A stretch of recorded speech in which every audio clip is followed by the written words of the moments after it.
how are you guys? It's Heather Anderson, and today is October 29th, 2019. This is my third episode of this little podcast, Fiber in the Sauna.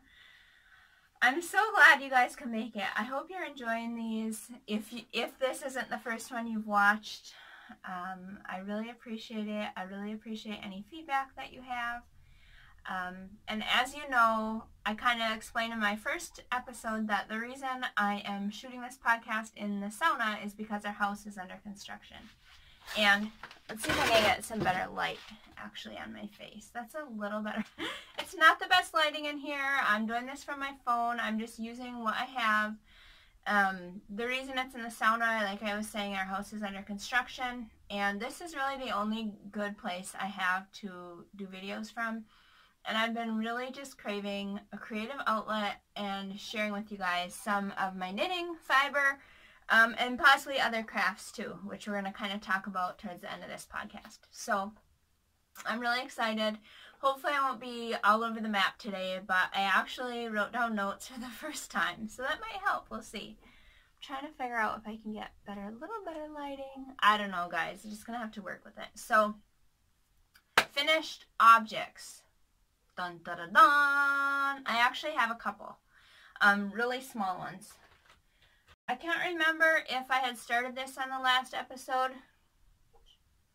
Trying to get some good lighting here. Back here better? Oh yeah, that's good. So this is a cabled hat, and I was kind of planning on making it for myself, but as you can see, it turned out pretty small.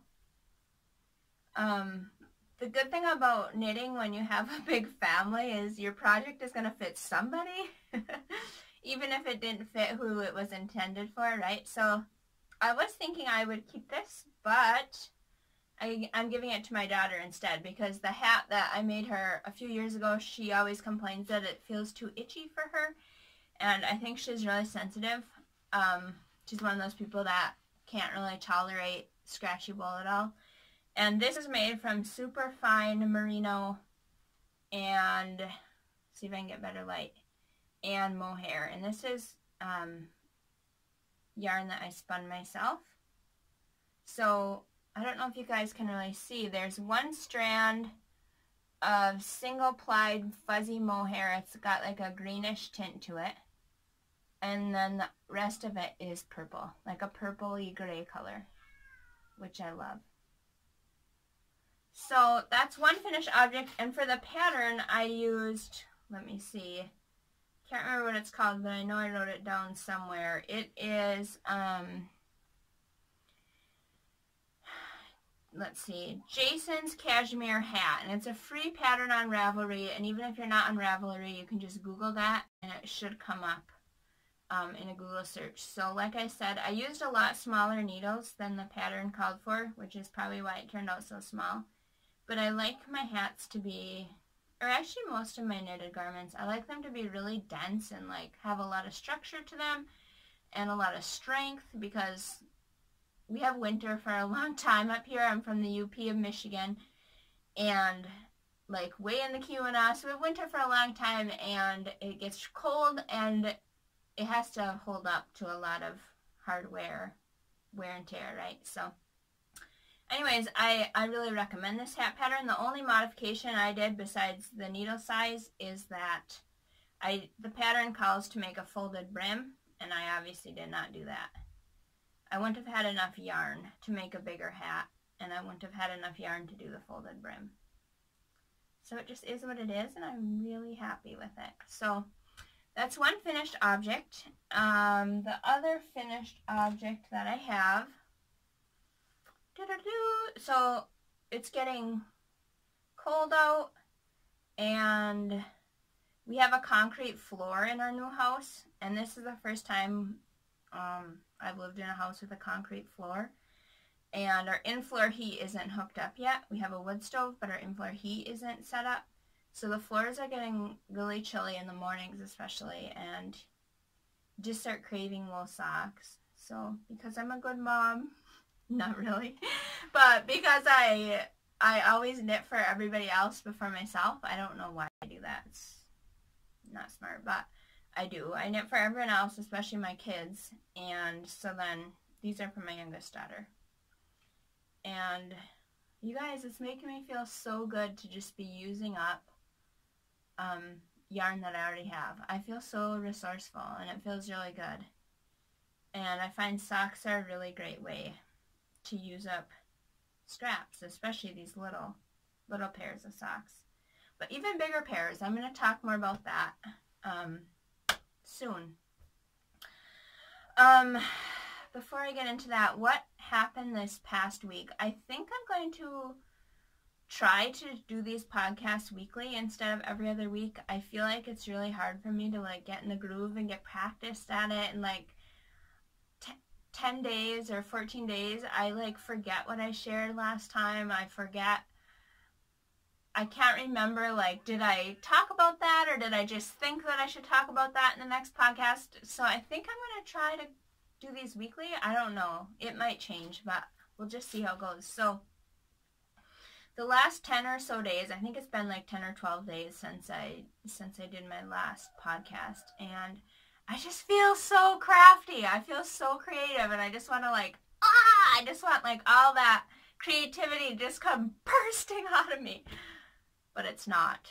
Ugh. Why? Because my house is still so much in construction mode, and yesterday I just spent the whole day cleaning, and I do feel so much lighter. I just threw away garbage bags of stuff. It felt so good. I still have so much to do, but I know that if I can like get rid of some crap that's just around it, I will feel so much lighter, and I'll have so much more energy to craft and create and knit and spin and do all of my fibery things, right?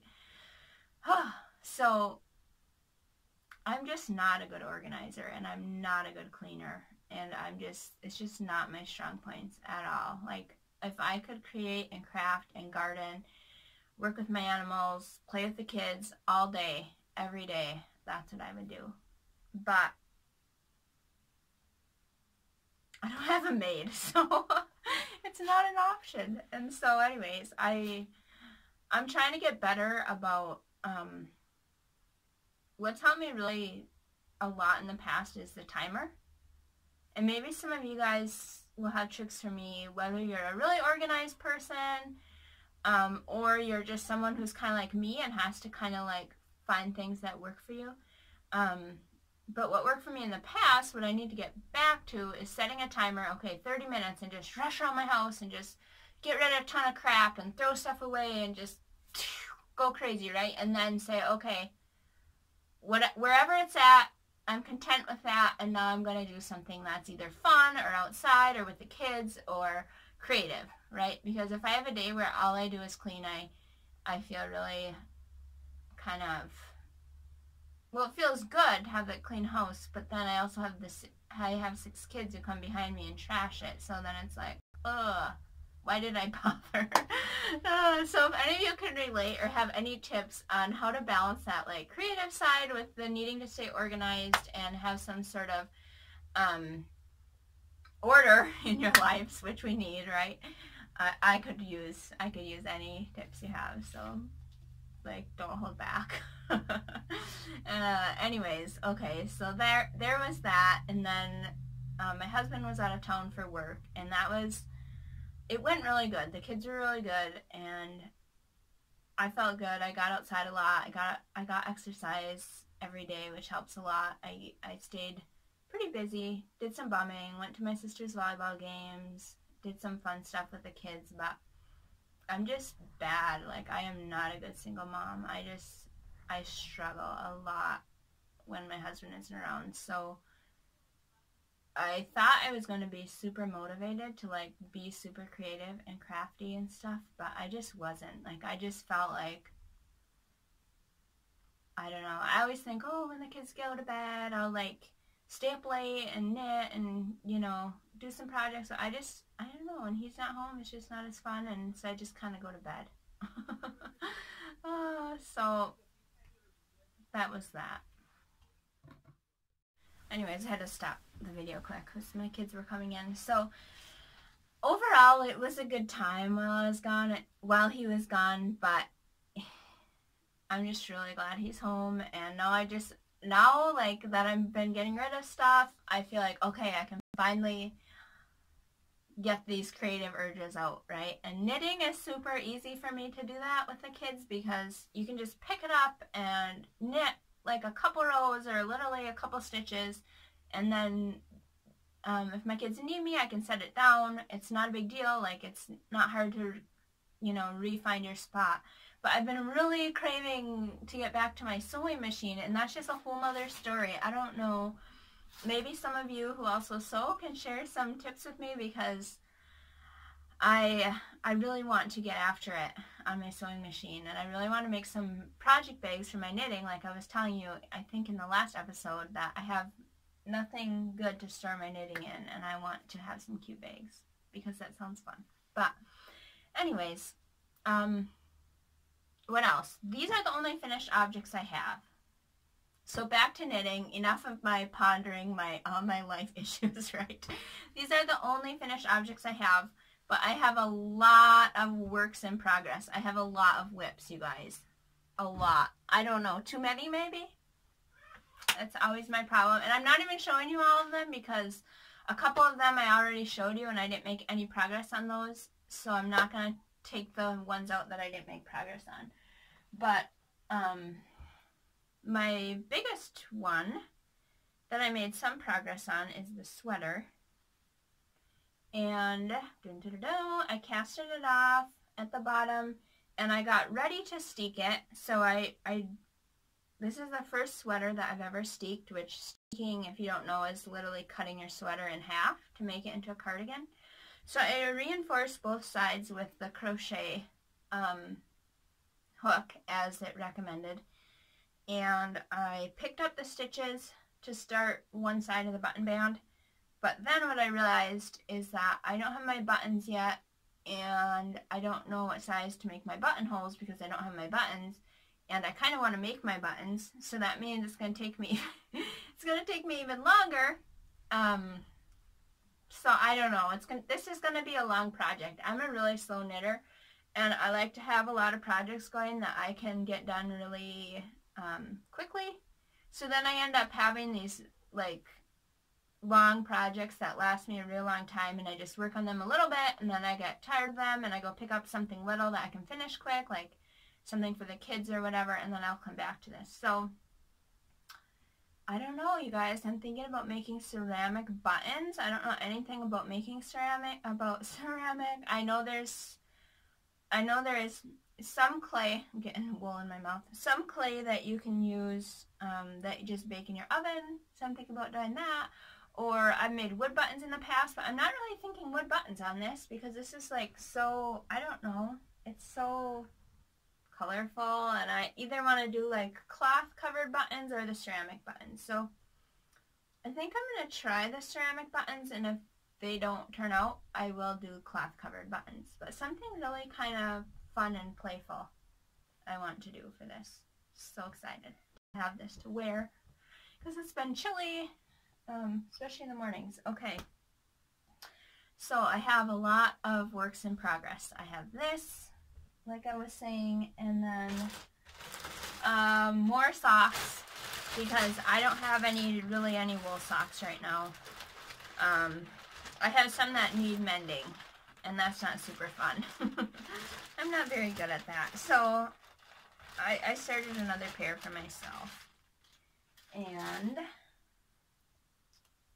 this is another example of just using up what you have already, which feels so good. It feels so resourceful because as I've been organizing my house, I'm going through my stuff and I'm just like, I have so much stuff. It just gets so out of control.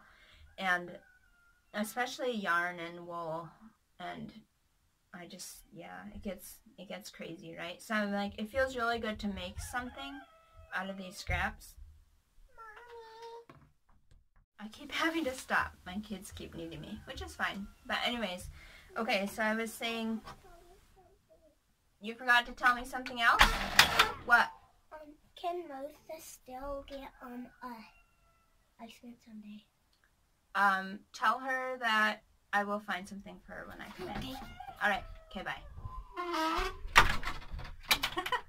Okay, so anyways, as I was saying, it feels so good to be using up yarn that I have, and so some of this, I'm combining yarns to make socks. So some of this is hand spun. Oh, I'm trying to figure out. There we go. So the top cuff is hand spun, and I just did knit purl, and I'm using size 3 needles. I think I cast it on maybe 48 stitches or something about there. So this is a little bit looser of a sock than I really like to have, but it's okay. It'll still be good.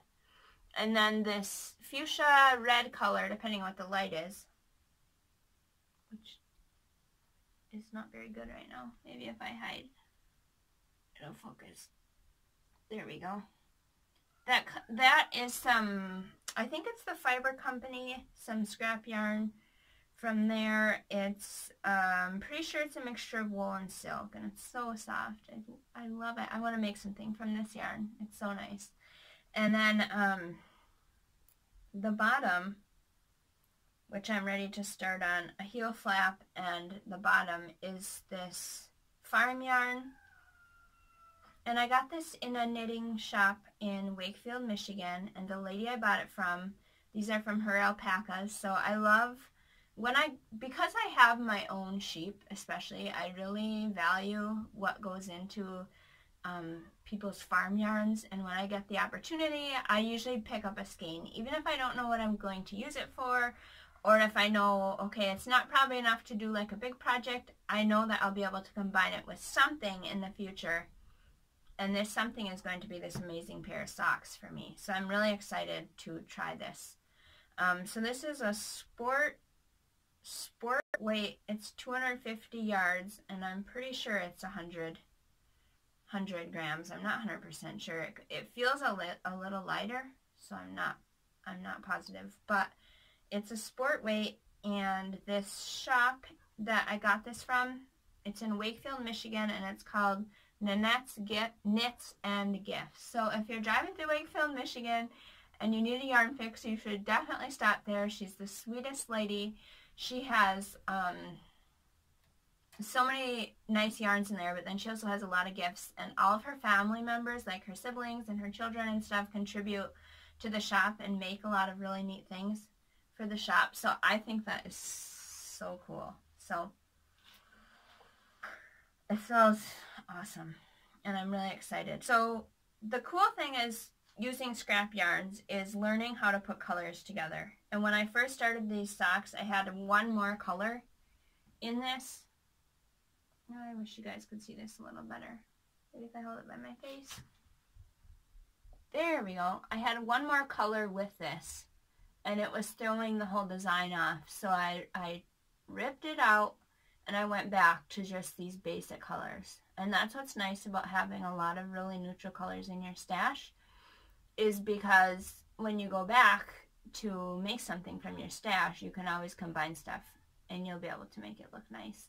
So that's another good reminder, is if you're buying stash yarn, even though it's like, you can hear my sheep out there, even though it's fun to buy those like wild and crazy colors, if you know that it's probably not going to be enough to make a full project without adding it to something, just get something more neutral. And I'm so glad I bought this. It's so cozy. At the time I didn't know what I would use it for. So anyways, and then this skein is, it's pretty rustic. I spun it really rustic. See if I can open it up for you guys. And it's actually it's 2-plied. 1 ply is alpaca, and 1 ply is from my own sheep that I spun straight off the lock. I think I washed it first, but you can see it's really rustic, and you can just feel like the lanolin in it, and it's so warm. That's what I love about non-superwash yarn, is that it's got a different it's warmer maybe, or it's just got, I don't know, I think the lanolin probably actually makes it warmer, because lanolin naturally repels water and stuff. So anyways, this is a tiny little skein. So I'm using up these little bits of my hand spun yarn with ends of my commercial yarns that I bought in, and having so much fun doing that. So you guys, I just encourage you to do that if you're not already doing that. It feels really good. And what else? Okay, so I did a lot of spinning. Actually, I think mostly what I did when my hubby was out of town is spun. So I go in spurts with my spinning wheel. And I honestly did not spin a ton this summer. But now I'm like super motivated to get back at it. So this, I kind of wish I would have saved you some samples of the roving to show you. And this is not the prettiest skein. I did not like put it together that nicely. It's pretty whatever looking. But the yarn itself is amazing. It's double ply. And it's, so it's double ply, and it's spun from Gotland sheep roving. And I love working with breed-specific yarn. It's really fun because you learn something about the actual animals that you're getting your fiber from. And it's like, what you're doing when you learn about specific breeds of sheep and breed-specific yarn is you're taking your craft one step deeper, and you're also supporting people who are in the trenches, like the actual farmers. So I bought this from a farm, Vermont View, I think it's called. Oh, I hope I'm not messing that up. I meant to write it down in my notes. But I will include it in the description. So I don't know that she has roving for sale right now, but I know that she has yarn for sale. And I don't know what I'm going to do with this. It's a pretty hefty, maybe 150 grams. I don't know. It's a pretty hefty skein. So what I did is I spun, I think there were 3 different colors of gray, natural colors off the sheep that I had. I had a real dark, a medium, and a real light. So the darkest color I spun and dyed it, just the dark color. And I dyed it the blue, the green, and there's a kind of a reddish maroon color that you'll see in there too. And so I dyed it, and then I plied it after I dyed it. So the other ply is the lightest gray and like a medium color gray. So I don't know what I'm going to do with this. Amazing. Oh, it feels so good. It's probably not big enough. Well, it's definitely not big enough for a sweater. It would make a smaller shawl, maybe. I don't know. It's probably like a DK weight, like a heavy sport or a DK. I'm actually maybe thinking socks with this. I don't know though. I have to think about it for a while. So maybe I'll know next podcast. What I'm going to do with this. So that's that. If you want to learn more about breeds of sheep, if that is a topic that interests you and you want to learn about spinning your own wool, there's a couple books that I grabbed that I recommend. This is the Spinner's Book of Fleece, a breed-by-breed guide to choosing and spinning the perfect fiber for every purpose by Beth Smith. And this is a really nice book. You can find it like on Amazon, or you should be able to find it at like Barnes & Noble or like a bigger bookstore. And then this is the Fleece and Fiber Sourcebook. Of course, I don't have the cover on mine, and it's just so beaten because I've looked at this so many times. I love this book, and the binding's coming off because I bought it used for one thing, and then I used it a lot more. But this book is amazing because you can literally go through and look at virtually every breed of domestic sheep that there is now. And you can learn all about it. You can learn the history of the animal.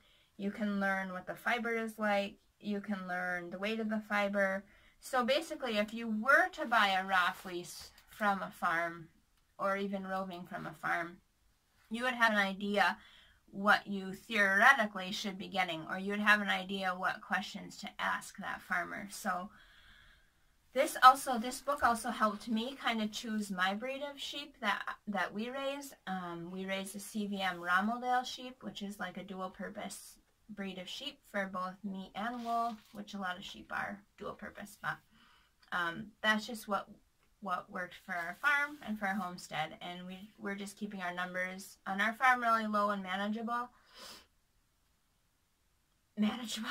This summer we had 14, which is okay, but it was too many for what we want to do here. So I am cutting the numbers back a lot, and we will be eating a lot of our sheep this winter, and maybe selling a little bit. We'll see. I'm not sure about that, but yeah. So highly recommend these 2 books.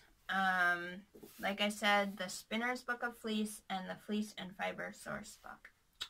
Really good stuff. Not going to spend tons of time on that, but for those of you who haven't been exposed to that, you might be interested in that. Okay, I'm looking at my notes. What else? I have some other works in progress. I literally just cast this on right before I took a sauna, and then I came in here. So this is going to be a... Oh, I've had to stop and start this so many times. Sorry about that, you guys. Okay, so this hat, I just cast it on, and I'm making this for my son from this yarn that I spun, which is 100% BFL. I spun this from roving, and then so I'm going to use this for the brim, and then for the top of the part of the hat, I'm going to use this alpaca. And both of them are like a really thick, maybe like an Aran or a chunky worsted weight yarn. So it's going to be really warm. And I'm doing it on size 4 needles. I cast on, I'm not really following a pattern. I don't usually follow a pattern for hats for my kids because I like to just knit them up and not have to think and get them done really quickly. So this is size 4 needles, like I said, and I cast it on 88 stitches. So I did have to rip it out once because it was a little too big. So I think this will be perfect. And what I'm doing is just knit, knit, purl, purl, like a rib all the way up the top. And then I'll start my decreases, start working those into the stitch pattern. So pretty basic, and I think he's my only child right now that doesn't have a homemade hat. So I feel like as a knitter, I'm like, everybody must have a homemade hat, because if you don't have a homemade hat, then you're like slacking, right? So anyways, this will be a fun mindless project, and once again I'm using up my stash yarn, so woohoo, I should get a prize. But really, I think my prize will be buying more yarn, right? Let's be realistic. Okay, so what did we talk about? I mentioned how I want to get on my sewing machine. Really want to get on my sewing machine, so I'm hoping this week. The problem is my sewing machine's pretty old. There's nothing really wrong with it that I know of. It's just, it's a little finicky, and I'm like the type of mom that I pretty much give my kids free rein on my stuff, which, I don't know, it's good and bad. Like, it's okay. It's what my mom did for me, and I'm really grateful because it helped me to be so creative and to dive into things and not be, helps me to not be so insecure about, oh, what if I screw up or whatever, because my mom was never like that with me with her stuff. She just kind of gave me free rein with her materials, and so then crafting was always fun. There was never like a negative thing to it whatsoever. However, when you do that, then when you're the mom, it's not always as great as when it was for you, right? So, trying to have patience, because I'm teaching my daughter how to sew, and then I'm like, just go ahead, use my machine, use all my stuff, and then I go to use my machine, and it's just super jammed up. So I'm like, shoot, you know, but that's okay. I'll figure it out. I'm hoping. I would love to eventually just buy a second machine so I could just tell the kids, just go to town on this, and then I have mine that when I do get a chance to sew, I can sit down on it and I can go without having to monkey with it and try to fix it all the time, right? So anyways, oh, there was one other yarny thing I wanted to show you. I almost forgot. So you may or may not know or have figured out already that I absolutely love to dye. I don't know what my favorite thing is of the fiber process, because I do almost I wouldn't say I do all of it, and I definitely don't do it all well. But because I have animals, I'd say having the animals part might be my favorite part because that's super awesome. But of the actual fiber part, I have to say that dyeing is probably right up there as my favorite. Just because there's so many possibilities with it, and like you can't really mess it up because it's going to turn into something cool that somebody somewhere will like. I wish my lighting showed the colors a little better.